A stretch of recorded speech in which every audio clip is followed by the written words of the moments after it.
to the Locker, episode 66. I am the man A White. My man V Styles, what's up, brother?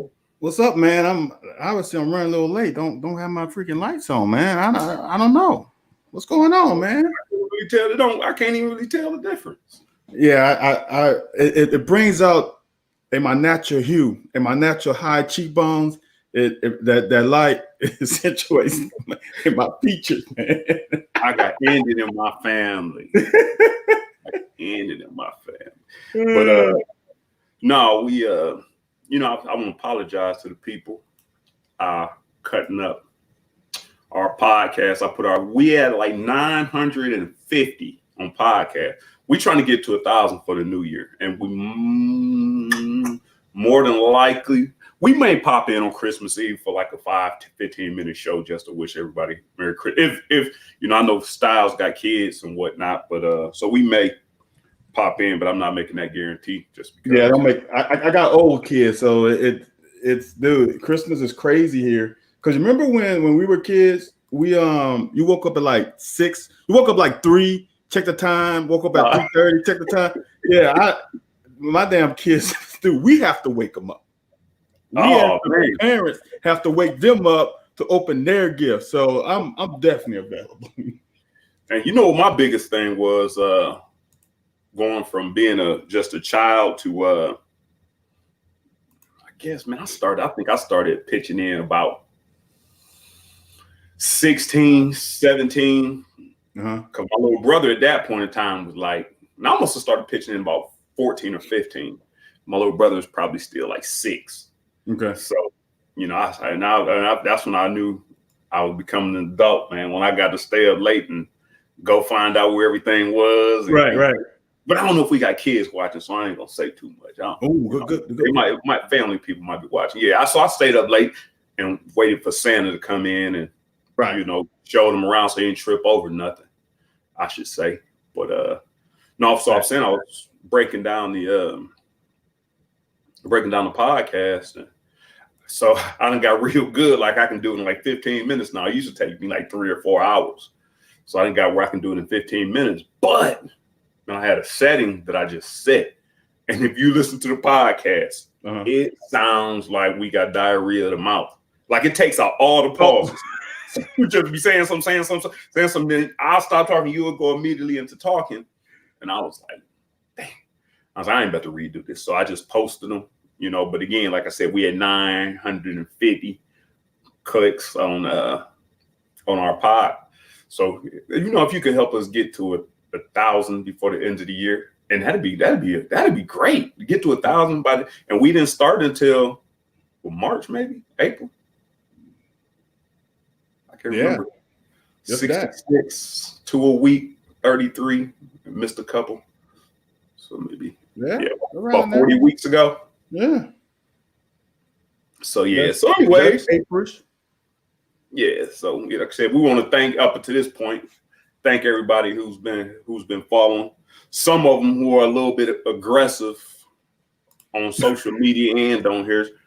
We still thank you, but pipe down a little bit, man. Take you. You can't censor people, man. Who can't? If they love us, take it. If they love us, we gotta take it. They're not in the locker. They are. When you come in the locker, you can do whatever you want. But on the outside of the locker, put it like this: if there's some riffraff or some chicanery or skullduggery going on outside of the locker room, and the team, what's the first thing the coach is going to do, or the captains? We're gonna have a meeting. Well, no. First thing we're gonna do is we're gonna remove you from that. We're gonna get you in the locker room. Oh, I got you. I'm sorry. If it's on the outside of the locker room, if it's on the outside of the locker room, we get in here. So that's why we said we gotta let them. We gotta let them do what they gotta do. We just gotta, Before we go any further, I gotta give you. I got my notification on my phone that I gotta give you some props. You said last week and on Tuesday, there's going to be a surprise in this class that people not talking about. Yes, indeed. And off air, You told me exactly who it was. And by God, that we got that guy. Hey, kudos to you. I appreciate that. I appreciate that, man. When I seen the video, I knew we talked about a guy that we could possibly get this guy. And the funny thing is, I was talking to one of our partners that's on the staff, and we were both like, they gonna think I told you that. And I was like, nah, maybe not. I don't know. And it was just kind of like, and same thing you recognize that I recognize. We recognize talent. I didn't know I didn't know that was an option. Somebody showed me, and I'm not gonna say any names, that was an option. Then I asked around and piddled around, and they say, yeah, we can get this dude. And I'm like, man, I don't know, man. I mean, obviously we're talking about Devontae Ross, man. Like that dude, man, I think I got an inkling on how he may have failed to us, or how we might have got a unkept or a kept secret. Yep. But man, that dude's a difference maker. And I was talking to some guys who've been around football for a long time and coach old clipboards on different levels. And dude, when is the last time? And now, I harp on this all the time. When is the last time you seen a receiver, running back, whatever, hit the sideline, give him the Reggie Bush, the Peter Ward, cut back across the grain, and then get to the crib? Right. Like, they don't do that no more. Dude, this is the part that puzzles me. And we talked about this on Tuesday. This part that puzzles me is he plays in Georgia. He plays for Cartersville, Georgia. Isn't that the same place that Trevor Lawrence came from? I think that's in that area. I'm pretty sure. Yeah. So you telling me that this kid, and the crazy thing about it, when I went to sites, they had him listed as a cornerback. So I'm confused on how your Georgia Tech, and your Georgia State, all in the freaking state, that are pretty decent programs. Not pretty decent. That's just I'm undercutting. I'm talking stupid. That are really good programs that looked over this kid. I'm shocked. Why would he go to Marshall? And not saying anything wrong with Marshall, but he's got very good schools in state that didn't offer him. It's dude. You can, like you said, I saw his little highlight film from his junior year, and all I had to see was 2 plays. I'm like, okay, all right. I see now. I see what you're talking about. What? I'm gonna ask you this. Man would too. I don't see. Maybe it was an academic, because I think it may have been. Maybe it's an academic issue. That's the only thing I can think about. Because once you turn the film on, there ain't no question. Like, this dude's different than everybody else out there on the field. And like I said, it was just the instinct of getting to the end zone. Like, we talk about it all the time. You can run down the sideline and you can be like, man, shoot, let me step out of bounds. I done got me 30 or 40 yards, 35 yards, 37 yards. Or you can be like, it's some people just like, I'm getting to the end zone. Like, you watch our Alabama game when Derek Homer swing, man, he could have just ran out of bounds or truck. Right. I don't know what the hell you call that. He did some kind of hop step. Yeah. Across the field. Huh? He went across the field. He went from one end to the other end. Derek fast, man. People don't give him credit. Derek name don't come up a lot of times in one of the, man, to me, because I played next to that dude. That dude is a beast, man. That dude like, people don't give him credit. He ran a 4.3. We had an indoor. This is Throwback Thursday, so I can break. We had an indoor race. He was in class of 97.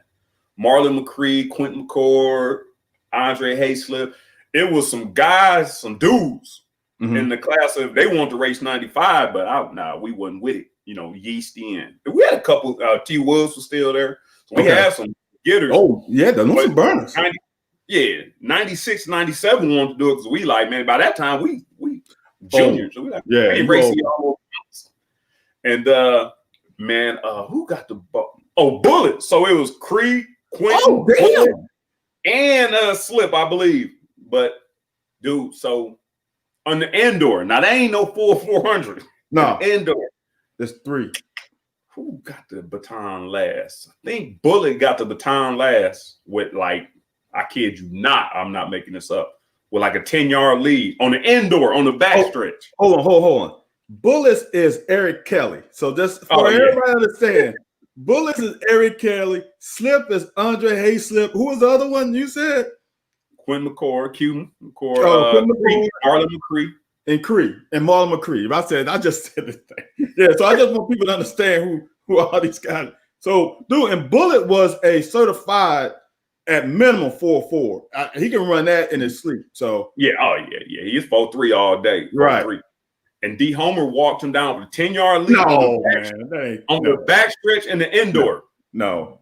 Yes, sir. Dude, that's too short. That's how fast Derek is, man. Derek, man, like Derek just got like superhuman. Like, I don't know, man. He like the he the Jameis Winston of running backs. Bullet. You know, Jameis Winston don't care. He throw caution to the wind. Right. That's the Homer. Bullets wasn't running. He just knew he had it. Come on, bro. Ain't nobody catching Bullets, bro. I don't want to say it was Eric. I don't think it was Eric. It couldn't have been Bullets. Somebody really fast. Well, that whole team you talking about, dude, there ain't no weak spot on that. Slip, Woods, Q, and dude. Nah. Woods is my class. Slip, Cree, Q. Okay, Cree had to be on the last. That's the only one. It might have been Cree. It had to be Cree. Or it might have been Cree or Slip, whatever. For some reason, it had to be Cree. Bullet, but it may not have been. Yeah, it had to be Cree. Yeah. That's the only one whom I can say maybe. And that's a maybe because Bullets ain't getting caught. Well, here's the question, though. Here's the thing. And it wasn't really so much caught where at the end, no, immediately caught him.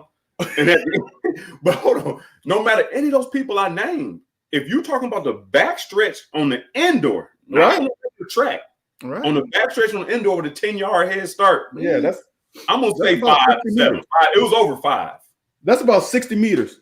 Nobody should even be caught. Like nobody. I don't care who you are.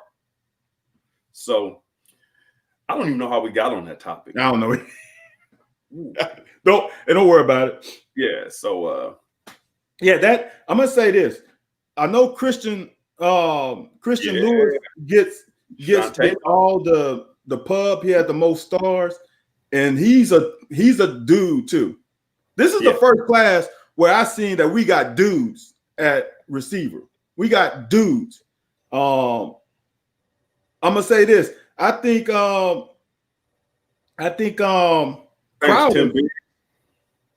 was hyped up as like that dude. We got some other ones that gonna push him. But the thing I like about it is they are all different. They all bring something different to the table. So it's a great class, man. This is probably the best class of receivers, truly, that I can say that we can make a difference like right away. There are 2 guys in this class that are going to play right now. So they can make Bo Knight look like a damn genius. Yes. I knew OC probably going to let him do his thing. Dude, this is the first class of receivers. I don't know. I hope no one's watching. That's going to come in. That's coming in from day one with a skill set. Like the other receivers that we have had was a little raw. Yeah. These guys coming in with a foundation of how to be a receiver right now. Yeah. The releases I saw, the coming out of the breaks, some of these guys were stepping on toes. Dude, I saw 2 right now that have true college level foundational skill set. And ball skills as well. And ball skills. They got ball skills too. And ball skills. You're right. For instance, Van has, I appreciate, man. If I ain't told you in a while, man, I appreciate you. Because the past couple of weeks, man, you know, I overlooked some things. I take the benefit of the doubt.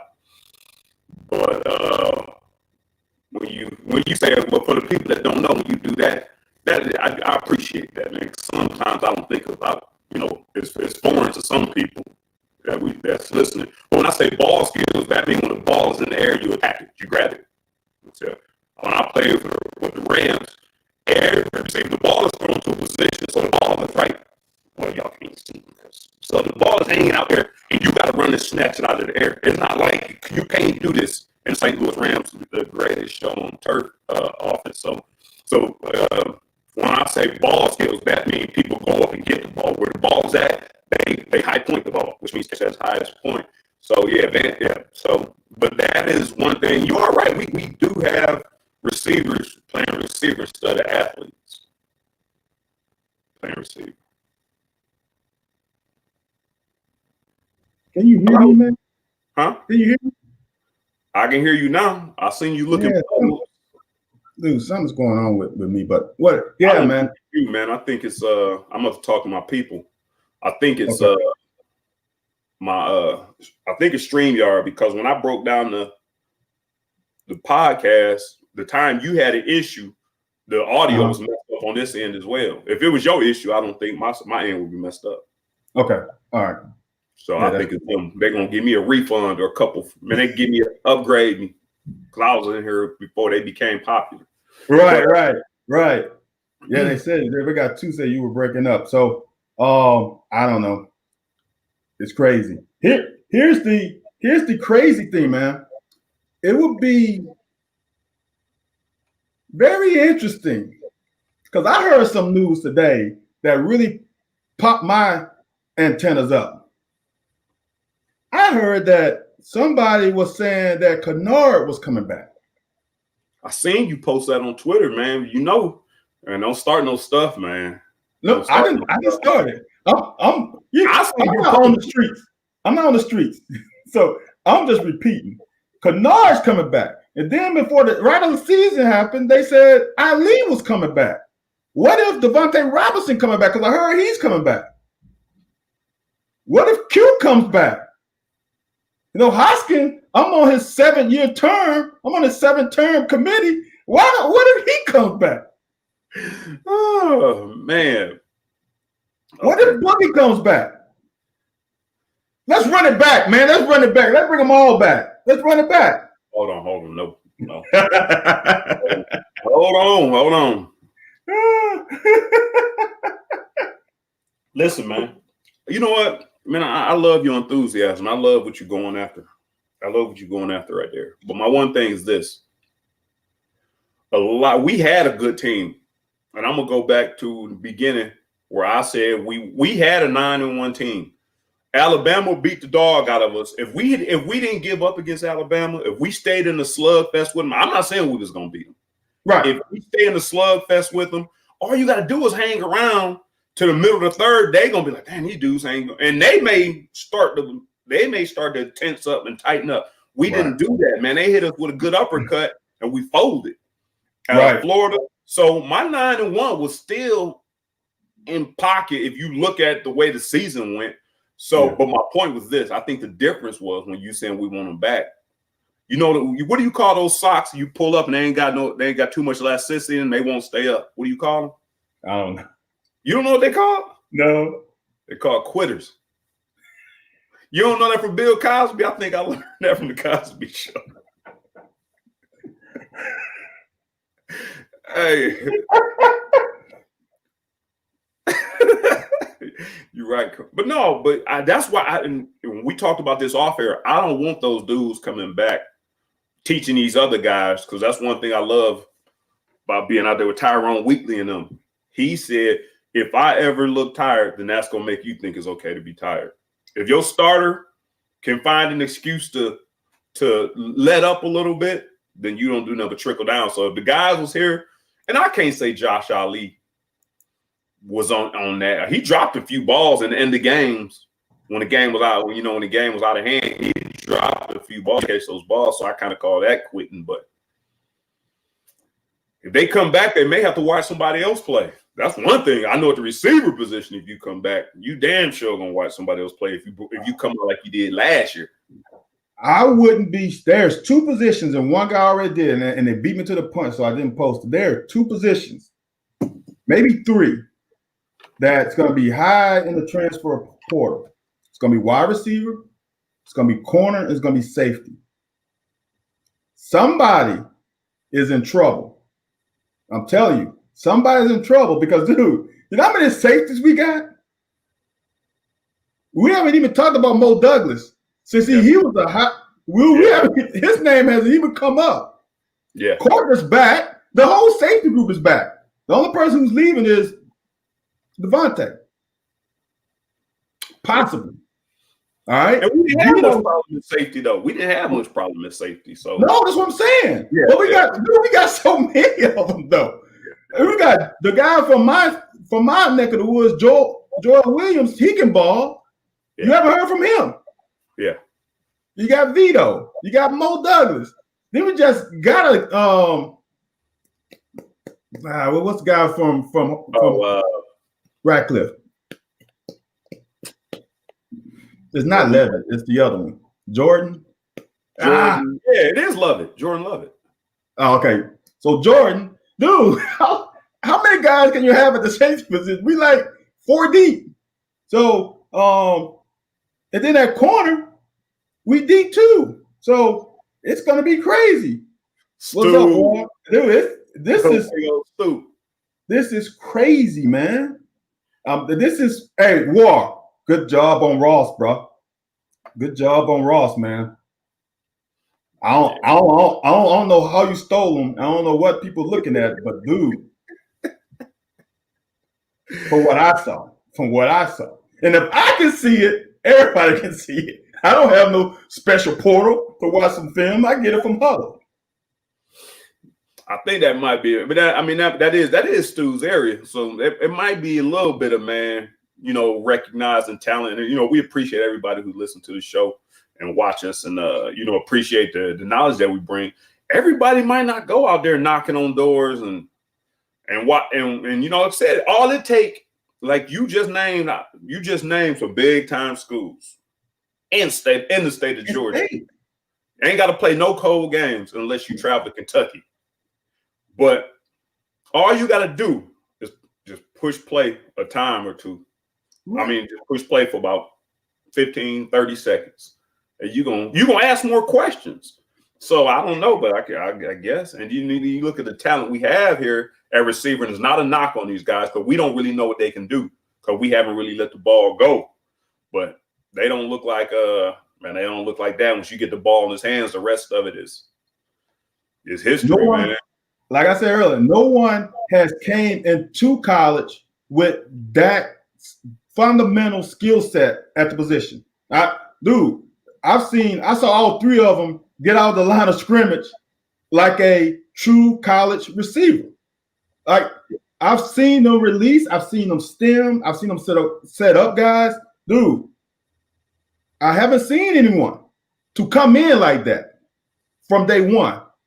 Whoever's the wide receiver coach, I hope they give Bouknight a chance because he got the raw end of the deal if he's out, man. He really got messed over. Got messed over. That's messed up, yeah.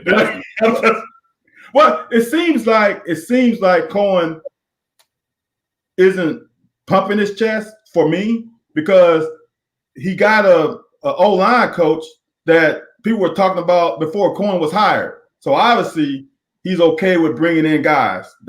That's what it seems like. I hope he gives Bouknight a year at least to see. At least give him a chance to put his fingerprint on that group, man. Why we on the subject, man? Let me ask you this, man. And we keep it real. That's what we try to do, anyways. So you said we already was getting the coach from Youngstown State.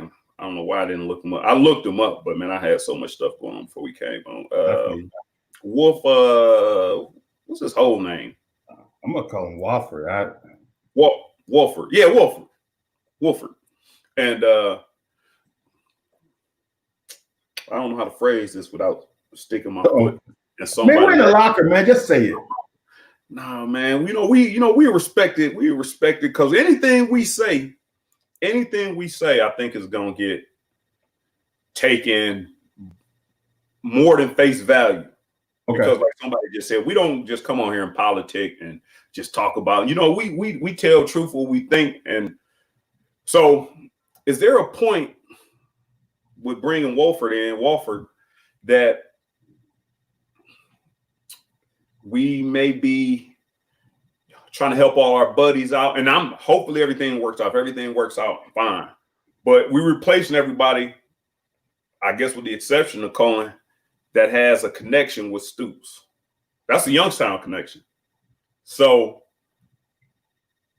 like, by the time, if I don't know if he's gonna stay another 5 years, but if he stay another 5 years, would you cool with just having a staff of his people that he's become friends with along the way, going back to the hood? These are not established people. We know he knows a lot of established people, but he's going to get, like, you got to think Clinkscale, Morrow, this guy, I guess most of them on the defensive side. Yeah, the safety coach is from Youngstown too. Okay, yep. So it's like a lot of people, he just going back to the hood, bringing them out. Like, I know a lot of coaches that's coached here and coached on the next level that we ask them about picking up Craig Yeast or, somebody they played with in the past, and they kind of turn their nose up. Like, not that he can't do it, but man, I need a name. I need somebody. And then one thing you can take from you getting somebody that you came from the mud with is you getting somebody that ain't gonna let you down, ain't gonna turn their back on you, and ain't gonna stab you in the back. Yeah, you got me. I'm cool with it because everybody's bringing in can coach. From the research I did on Wolford, he can coach. I mean, damn, Harris just put up down $2 on us a couple weeks ago, so you can't argue too much. Here's the thing though. When you run a business, right? When you run a business, you get to bring in whoever the hell you want to. And when you bring in people whom you trust and whom you have confidence in that can do the job. That's true, Louis. Name someone whom he has brought in that is questionable. That's questionable? Yeah. You mean questionable from what they can do or questionable from what he let them do? Any of the above. Shannon Dawson? Okay, no. Okay, on the current staff. Oh. Any look, that rope that wasn't even a rope. I don't even know what that was. That was a slip knot. That wasn't even a knot, that was a slip knot. That didn't last long. So whoa. But Shannon Dawson's from here, dude. Shannon Dawson's from my neck of the woods. What that got to do with anything? I thought you were talking about Youngstown people. Oh, no, I wasn't saying that. No, I'll tell you this much. I will say this. And I'm not taking credit or giving credit. It's just I'm not sure what Clinkscale does, but he has produced some DBs. There's been I don't know if some of them could play before they got here. But like I said, you can't really argue with him because it's steady. He's fairly steady. You can't say he did a bad job. And I think he does what he has to do. But no, I'm gonna go to this. What Louis said, man, that he wants to win. Why would he bring his buddies in? No, that's not really what I'm saying. That it's a buddy system. My point is Steve Spurrier, Nick Saban. Like, I think once you get to a certain tier and you've been around a certain level, I think you have those type of connections. So if he could get Bob Stoops to come coach, then I'd be like, okay, cool. We got, Bob Stoops to come back. So my point is, when the level he's achieved, I would assume he would have a little more pull with bigger names. And I am not questioning anybody he brought in. I'm just saying that he has a connection that's not from a former place. He has a connection from, I knew this person for years. I would guarantee if Anwar Stewart was to get a head coaching job, he would probably ask me. I've been asked by some of my former coaches if I wanted to coach, and not at the six-figure level, but hey, you want to come on and be an assistant? I guess if you prove yourself and work your way up. But I've been asked a time or two because they respected my knowledge and my dedication to the game. And that's why I can see it. I just wondered if that worried you any. No, it doesn't worry me. That the guys he's brought in, and honestly, Shannon Dawson isn't a bad. I know the Dawson family. His dad is a pretty good coach, and he's a good coach. So it's just, I always say this: can you coach the level of talent on your team? That's it. It's you have to be flexible in your scheme. You have to be flexible in your scheme. Yeah, I don't know. And that's one thing. That's the one thing on the offensive side is it kind of, made me bring this up. On the defensive side, he allows those people to do what they want to do, and he allows them to do it the way they want to do it. Give them. It looks like they got a lot more freedom to, get the things they want to get done. Offensively, it seems like he kind of has his foot on the back of their neck a little bit, and hey, don't do this. Don't touch that. And I think it's hard for you to perform. So that's why I'm kind of like, he seems to have more trust in the guys that, he's known for a long time, which makes sense. I just don't want that to be, not that I don't want to be. I was wondering if you kind of feared that may be a handicap down the road. That's I'm not sure. He didn't fire Elliott though, did he? I think in essence he did, because remember when he took over the play calling? When you take over the play calling, you pretty much on the house. So I would say that.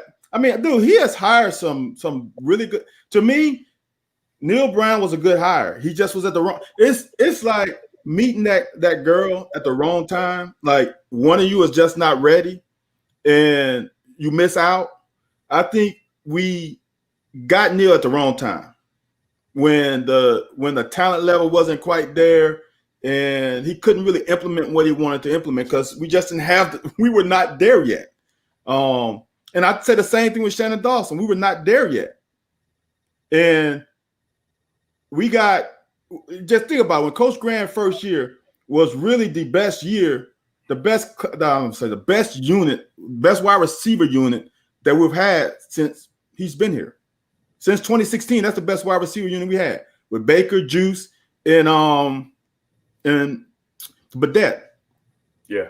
So it's tough, man. That first year with Grant, we was trying to throw the ball.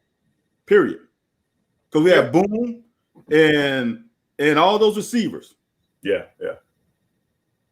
He just got hurt. Yeah, I can't agree. One thing I really don't know when you talking this stuff about,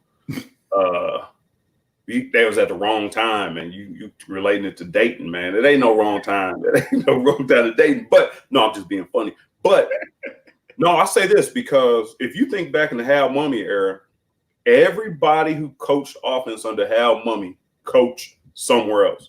And you are on record as far as saying Coach Hal Mumme can coordinate an offense and run an offense, but run a team ain't his thing. So I'm saying the same thing in this case. Like everybody who coached under Hal Mumme offensively went on to coach Power 5. Damn near all of them.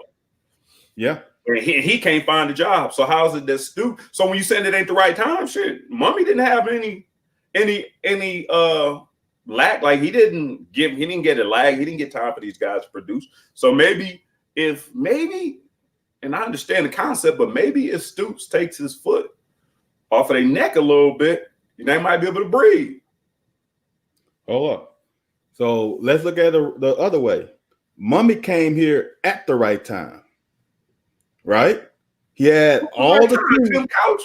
Yeah, that's what I'm saying. He had all the tools. No. Hold on. He had Tim. He had you. He had Q. He had K. Cole. He had all the tools in the tool shed already. He didn't know that. Whoa. He didn't know that coming in. He didn't know what I was going to do in that offense, Craig or Q. No. It doesn't matter. But what I'm saying is he didn't know. We didn't know either. Yeah. He didn't know either. But he had the tools. Here's the thing, though. After he left Kentucky, he hasn't done anything. Oh yeah, absolutely. New Mexico State. He was at Southeastern Louisiana here. Dude, he hasn't, as a head coach, he hasn't done jack since he left here. So it might be him. It wasn't, you know what I'm saying? It wasn't the offense, dude. Everywhere he came, everywhere he went, he put up numbers offensively. He just, as a complete team, he's. It's been asked more than once. I'm gonna go back to a post or something we said earlier. It's been asked more than once, so we gotta. So Greg Petrie asked how we feel about the recruiting class, but Corey wanted to know us getting 6 out of the 8 top prospects out of Kentucky, according to Rivals. I'm gonna ask you again. I'm gonna have you on the hot seat all day today. I guess I'm having the hot seat. Is that something you cool with? I mean, you from the Bayou, you from the boot. I'm from North NEO. I'm from the Neo. And there's been a stigma about loading your roster up full of Kentucky guys. Well, that's a good one. And I've said in the past, right? If you look at, it's not that Kentucky doesn't have some quality athletes. Dude, Kentucky has had quality athletes for a long time. Shit, you can go down to Couch, you can go down to Sean Alexander, you can go down to God, who's the guy who just left Bama as running back who's in the pro? He just left. Damian Harris. Yes, him. So, and now we had the not whole offensive line, many of our offensive linemen, Drake, Young. We've had some good talent. We just can't build a foundation of the class or of our team off of that. You know what I'm saying? Because it just can't happen. You know what? Pookie left me. I was about to say. Pookie left us that sophomore year. We wouldn't have went 1-10 if we had Pookie. So, but there's talent. So if you think about it, that we got 13 players. I think. Hold on, I'm about to sneeze. Excuse me. We've had 13 players. I think in the next recruiting class that are ranked 13. In the state of Louisiana, you have probably 20-something 3-stars or 30. Yeah, you know what I'm saying? That's just not a lot of depth. If we get in the top 8, that's not bad. If you ask me, Vaught said he didn't like or he might have been Van. I think I put Vaught on the spot. Ooh, who did? He said, "I love how the O-line coach put Vaught on the spot." Oh, I'm about to ask. I'm about to check. Yeah. I don't know what he said. And said, "Bless you." I appreciate it. Oh yeah, I was gonna say Jedrick Willis. Yes, right. So it's not. I'm gonna say this: every state has talent. I don't care what. You can go to Montana. There's a kid there who can ball. The thing about it is, if you expect us to take 6 out of 8 every year, out of the top 8, you're asking for a lot because there's gonna be some if they're big time players like Dan Mayer that went to the Fighting Irish. You can't keep them all. You're gonna lose some if they're really talented. So it's good we got. Look, I'm gonna put this out there. We got Crowders this year. If Dane Key doesn't come here next year, put out an APB on Dante because he might not be. he might go missing. And I didn't put that on record, but I'm putting it on record. Don't come looking for me. Yeah, no, that's yeah, I mean, I understand what you're saying about not filling up the roster with a Kentucky dude, but I think it speaks to testament. I think it's a testament to where Kentucky is now. And I think back in the day it was kind of something like, man, I don't want to go down there, y'all can't compete. But I think at this point, man, we can compete in this conference and you can come here and compete at your home school and make a difference. I'm telling you, man. And some people said they may just kind of say it because it works out that way. I got another question I want to ask you. but it might work. That I came here, I kid you not, man. I came here because of Ray Doors recruiting, and because y'all was 1-10. I didn't know who Mo Williams was. I didn't, and I didn't expect to play as a freshman. But I was like, man, shit, 1-10. I can go down there and help them out, man. Get to play against some big names. I didn't know what the hell was gonna happen once I put the uniform on. I had no idea.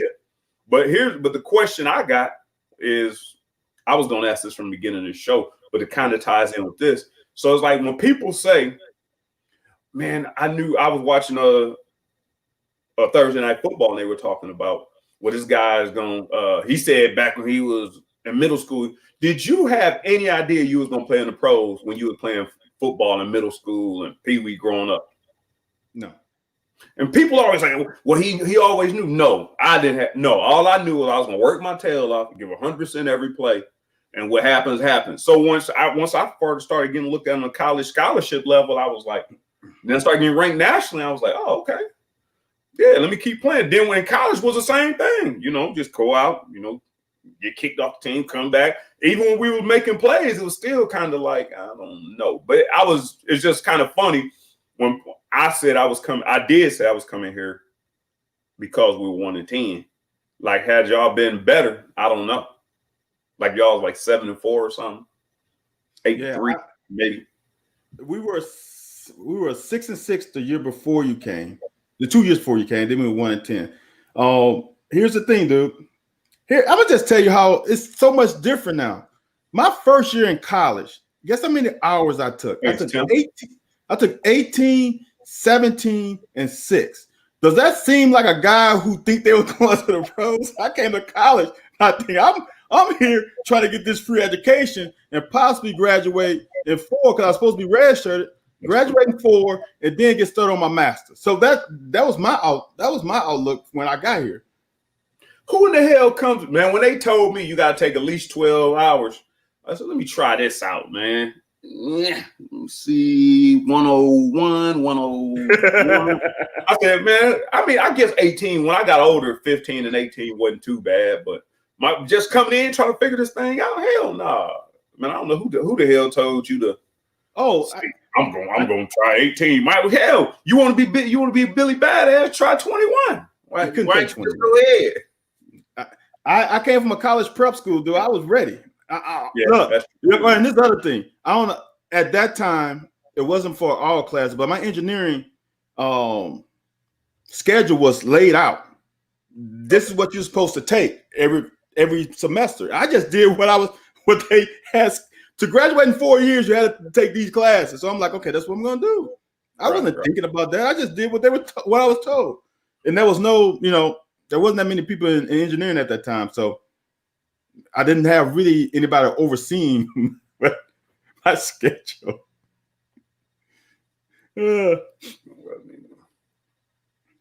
See, I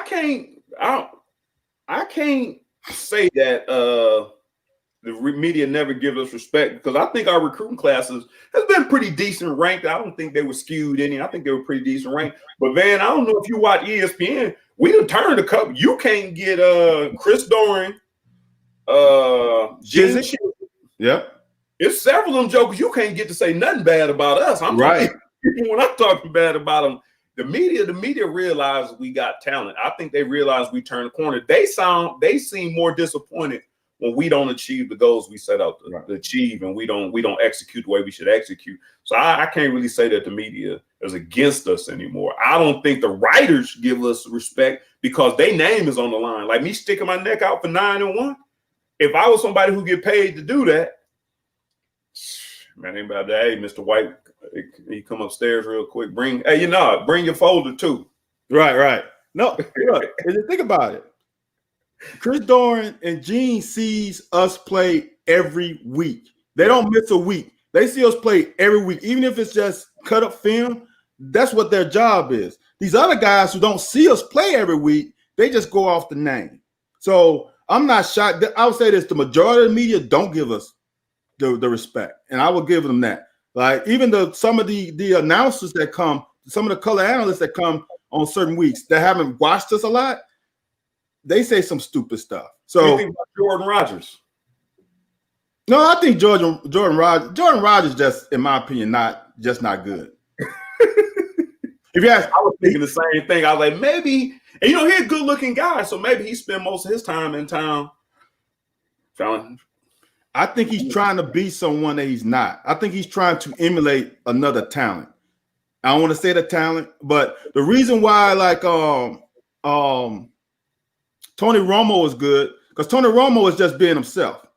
That's the only reason. He's not trying to be any other past guys. He's just talking football like he's talking football in the locker room, and that's why a lot of people like his approach because he's calling plays like we call. You know how fancy they are. Well, they're about to run this.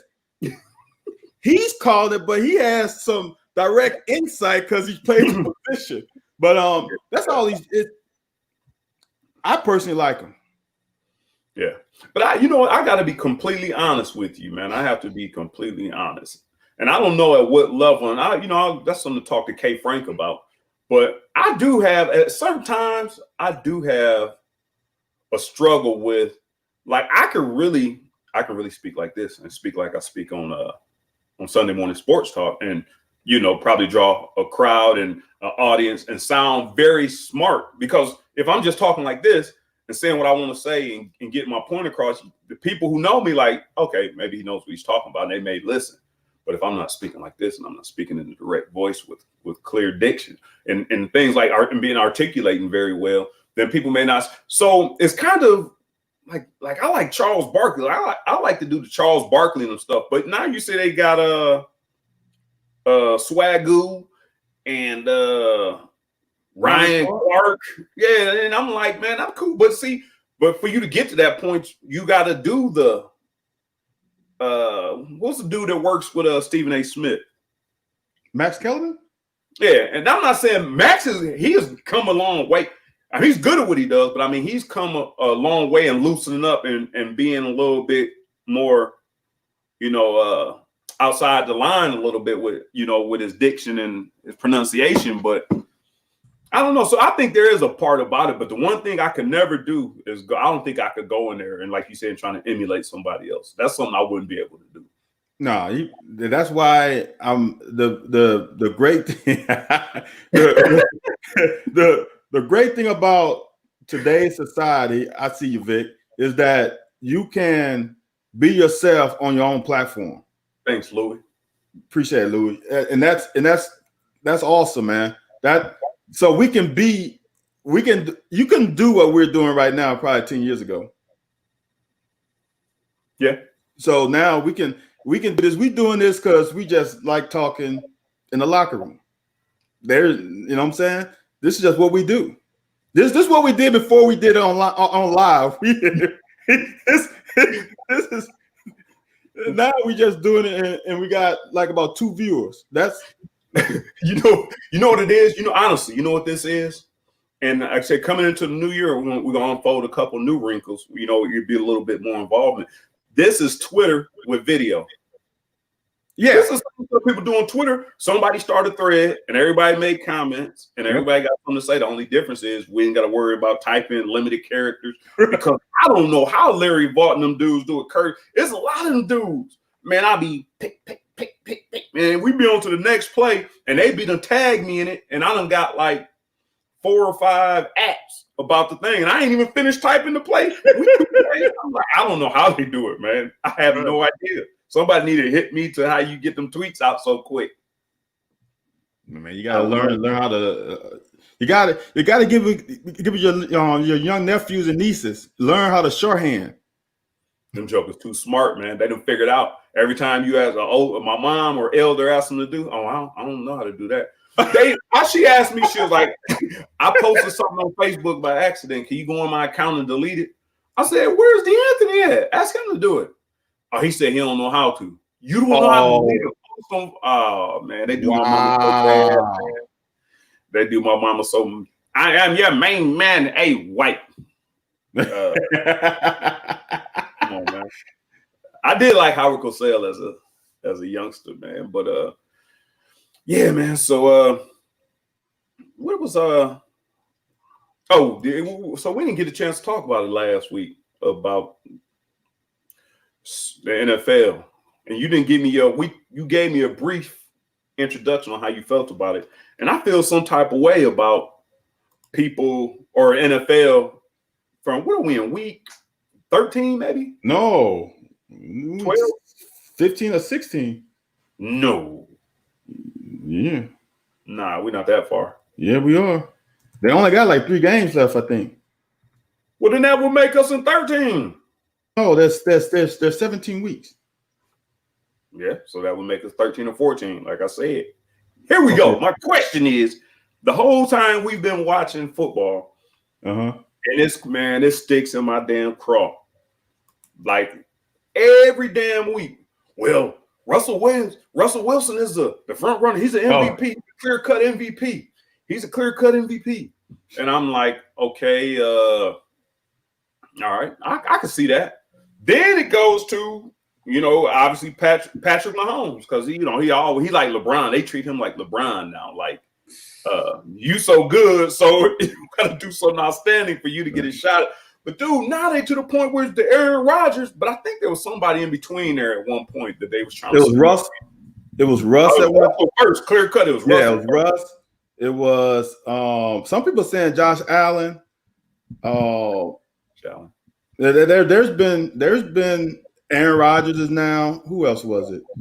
One other person that snuck up. Was it Drew before he got hurt? No, some people said Tom Brady early. Oh no, man. No, that's about it. I think that's about it. Hey, and we're in week 15, like I told you. That ain't what you said. Here you go with this shit. I said week 15. I thought you said 16 or 17. No, dude. We got 3 games. So 15, 16, 17. All right, well, whatever, man. But hey, can you want to answer that question that Shantae just asked? What? 2021 needs a 2-hour segment. Where did we start? Where did we start at? Oh, Shantae. I don't know how old you are, Shantae, but there's a lot of people who are Geritol age. I'm sorry, I didn't mean that's a joke. I'm sorry. There's a lot of older people, man. It's 9 to 10. Who's gonna watch us from 9 to 11? We start off 8 to 10. We was 8 to 10 in the beginning. Oh, you're right. Why did we go to 9? Because when COVID hit, we wasn't feeling 2 hours of the show. It was that last 45 minutes was a little drag. But shit, now it's to the point where we go an hour and a half or more anyways most of the time. So yeah, that's true. Yeah, so yeah, Shantae, we was 2 hours before, man. We kind of made an hour so we can make sure we fill it with some good content. Hit your Jalen Rose then. Nah, man, I ain't gonna do no copyright infringement. Nah, Louis, we every Tuesday and Thursday 9 to 10. Early in the year, right after COVID, we were doing 8 to 10 Eastern Standard. But yeah, our schedule is on Facebook and Twitter. But yeah, we 9 to 10 Tuesday, Thursday. Oh, okay. Travar Lindley showed up again, man. 32 in the house, man. Man, I gotta catch up on some of these. That's the best 32. 8 to 10. Who? Me? I appreciate that, my brother. I appreciate that. It might have been Lamar who jumped up in there, but I thought Lamar been struggling all season. Yeah, he didn't have he's not having a bad season, but more interviews. Sean, who do you want to see us interview then? I thought I put a question or a suggestion or a question, like if you want to be on there. We've had a bunch of interviews, Shantae, for us to have 66 episodes. We've done quite a few interviews. I'm talking about in conference. Everybody was mad because we had James Posey on here. I beat him up pretty bad. They was mad, man. My family, people from Twinsburg was calling. Was like, "Why are you doing like that?" I was like, "That's my boy." But I didn't know he was setting up his own podcast at this point. That's why he said he was so PG. Gotcha.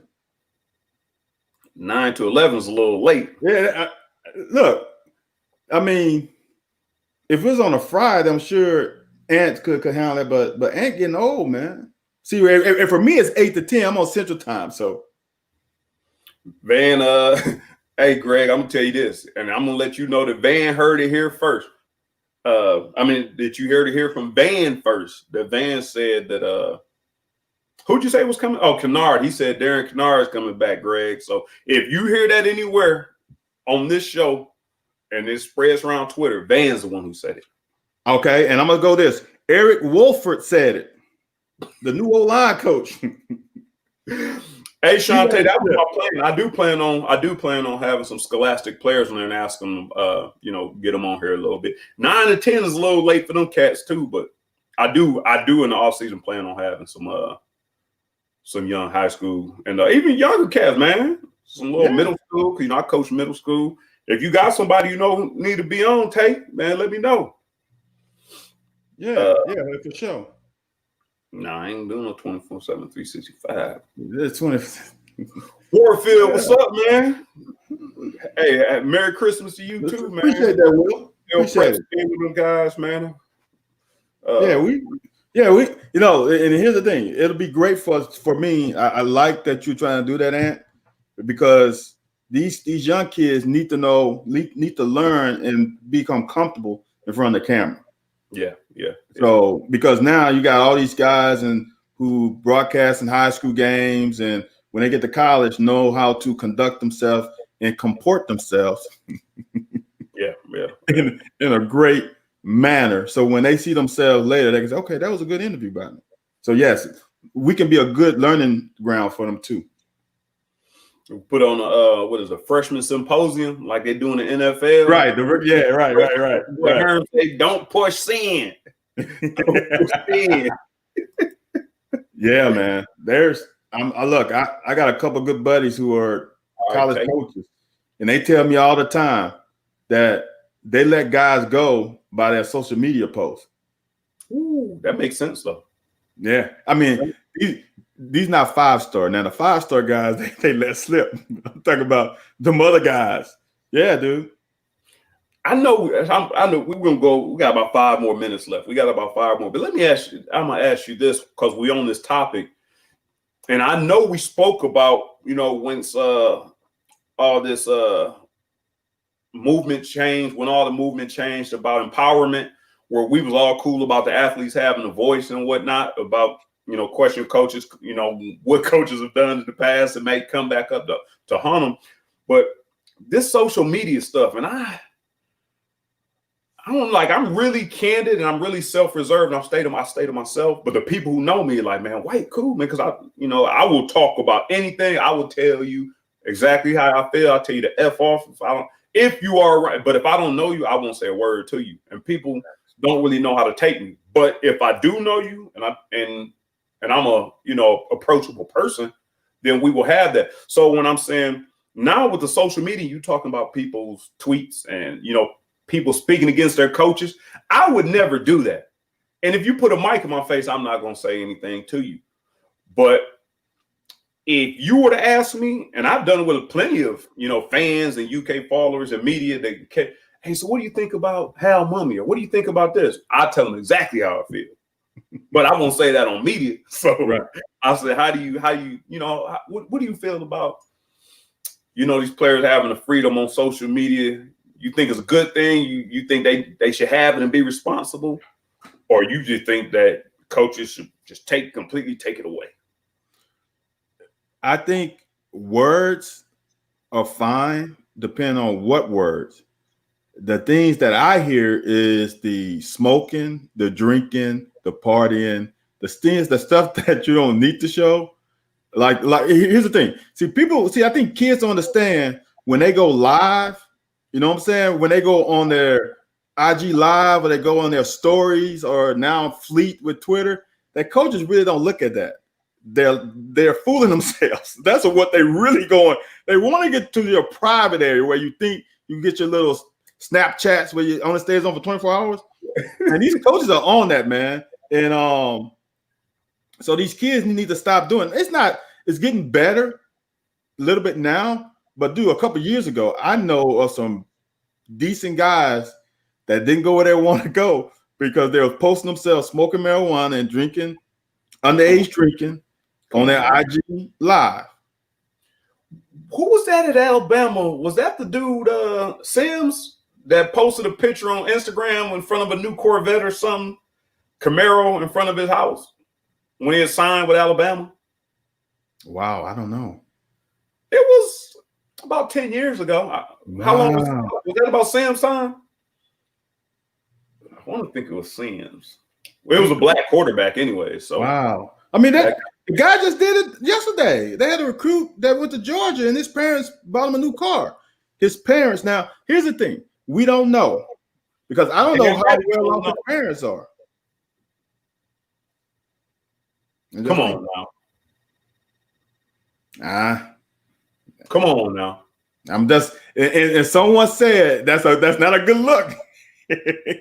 You can, but to me, why do you have to televise that? He could have rolled up on campus with a new car and no one. Why you gotta film it? Like, why? Because that's this new age. That's the microwave. That's the new age. That's the because the millennials. That's the way they do things. Dude, what UK bag was that? Was that IQ? And the thing with all this money, and you can go on Wish or whatever and buy what looks like $50,000 worth of 20s or 100 for like $7. So we don't know, but I think that just kind of makes you. I don't know. I just think that's the new age, and like I said, I'm so reserved that I wouldn't do anything like that. So I don't really understand. Just like this is the last time I'm gonna bring this up. Just like throwing up the deuces. Like that ain't something I would do, but I can't be mad at them for doing it. No, I'm only mad you got caught. Right. But doing it, I don't know. So who was Dan Thompson? I played with Dan. Dan was, I think, he was at least 2 years old. I think he might have been in the senior class in 93. I'm not sure. It was Ashton Hagen. That's what I was about to say. I thought it was Ashton too. How much? I mean, let's say this. We don't talk much basketball, but we're gonna get into it probably. How much will fans who were dogging Ashton Hagens out last year would love to have him at their point guard this year? Man, I chalked up to COVID, man. I chalk it up to COVID, man. No, it definitely. These guys ain't that bad. I don't think they got a chance to really know each other and play with each other. Look. Here's the crazy part, and this is why, and I tell my son this because he's really not a basketball player, but he plays, right? It's like you can shoot. Thanks, Claudette. Appreciate it. You can shoot warm up, and you can shoot shooting drills and be lights out, right? If you don't shoot like game prep, like game situation, you ain't gonna make them. How many times you doing a shooting drill and you shooting? Let's say you got 5 spots, 5 balls, so you're shooting 25 threes. And on rack 2.5, you start getting hot, right? Yeah. But you just miss. You only made one each first 2 racks, but you get a rack 3, then you get 5, then you get 4, then you get 5, then your number looks crazy. Well, you just got in a rhythm. I heard people before the season say, "Well, one thing this team's gonna be able to do after the Big Blue Madness is they're gonna be able to shoot." Ooh, they can shoot it. Well, but Ray Allen said that. Ray Allen said when you take shots, he said taking shots ain't where it's at. It's taking game shots. Like you got to take, and it's the same thing Anthony Wright said about quarterbacking. Like when you you got to throw off balance. And I'm just talking, but now that's the thing. Like Aaron Rodgers, Russ, and everybody's not Aaron. I know you always call me out for picking the top notch, but Aaron Rodgers, Russ, especially Patrick. Who was the one dude that played for the Browns a long time ago? To me, he was better throwing off balance. He played at a small school. How long ago? No, he played back in 2004. It could have been Holcomb. Spurgeon. Or Waylon. No. Spurgeon or something. Oh, the black quarterback. Yeah, that's what I said. Black quarterback. Oh, I didn't hear you. Yeah, Spurgeon. Spurgeon win. Yeah, Spurgeon was okay. But he threw better off balance. Or yes, he did. I would agree about that. Yep. You're right too, Shante. Bruh. You're right. I know my man ain't watching. I played with this guy since I was 8 years old. We went to high school together. He was one of the best running backs in the city. He went to Arkansas State, and that same thing. He had that issue. And dude, he should have been playing in the NFL. He was that damn good, but he had that one thing with the gun that got him in trouble, and he never quite recovered from it. Yeah, man. Sheesh. Yeah. Yeah. Well, we got some content going into the new year. Oh man, I don't even know who made it when Douglas. Yeah. When Douglas was out, Corey. When Douglas got out of it, I was done with it. I don't watching it. I guess is Mel still in it, Corey? And we better get out. Yeah. They probably in it. They probably in it. I know on the Lexington Christians is in it too, right? They supposed to be pretty good. I think the running back was a dude that Coach Pee Wee's with. Okay. It might be Christian. I think Christian was ranked higher than Catholic in their division. But I'm going effort to get that do sound good. That's just and they should have played in Papa John Stadium then. Should they cut that trip out? Ain't nobody else over there. Ain't nobody else playing. But oh man, see, we got to get off of here, man. But is Young Yeasty on the portal again? Yeah. Hey, yes, Young Yeasty is in the portal. Yeah, he in the portal. And somebody asked you, so we'll go a little OT, man, real quick. Somebody asked you, I wonder where is he looking at? Betos may know, Shantae may know. I don't know if you don't bring him in Kentucky and give him a little shot, man. He can't come here. Why not? We got too much damn depth. Dude, he plays safety. We just talked about that at the beginning of the show. He ain't coming in to play. He could go play for his daddy. I don't know if I would want to play for. Well, why not? Didn't Prime's son did it. Prime's son went from South Carolina to Jackson State. But that's a little different though, because Prime over there, man, making all kinds of schools. Like Prime is like set that school up to be like a TV show or something. I'm right, but I'm just saying it could happen. Hey, Shantae, ain't Russ Yeast in the portal? That's what they were saying on Twitter. I don't know. No, Russ Yeast is in the portal because I saw from his post. Oh, okay. This is from his mouth. Okay. Well, we'll see, man. We gave a little bonus. I'm on effort to. I know I had Dale Brown waiting to come on. We've been talking. We ain't talked too much UK basketball yet. Yeah, Brown from the booth, bro. We're going to have to get Dale Brown on here. See if he come on Tuesday with us, because Thursday is still in limbo. Get him in to come on, see what he think about these cats. I know he'll tell it like it is, man. We can get him in here. He'll join right on in, man. Dale Brown, good people, man. I'll tell you a story about him when we get him on. How we became friends and enemies at the same time. So he said, frenemies. Yeah, basically. So, but as usual, man, I appreciate you for taking time out of your family time to kick it with your boy and our viewers, man. Yeah, man, always. And I appreciate the viewers, huh? This is what we do. Yeah, and I appreciate y'all viewers for sticking around, spending a little time coming into our locker room with us for a little bit. But check out the podcast. Every trying to get to 1,000, right? Yes. We had 900 and probably at this point we had 950 podcasts. Look us up on any of your podcasts. The Locker 411. We're trying to get to 1,000 podcasts, and what we got? We got about 14 days or something like that. We got about 14 days before the new year. Go listen to it. Listen to all of them. If you missed any of them, I know a lot of people have said they just started watching. So if you missed any, if you driving to work, got a long road trip you don't get the visuals, and it's cut down. So all the pauses and the BS is taken out. Go listen to the podcast if you're taking a road trip, man. You get the same feel, man.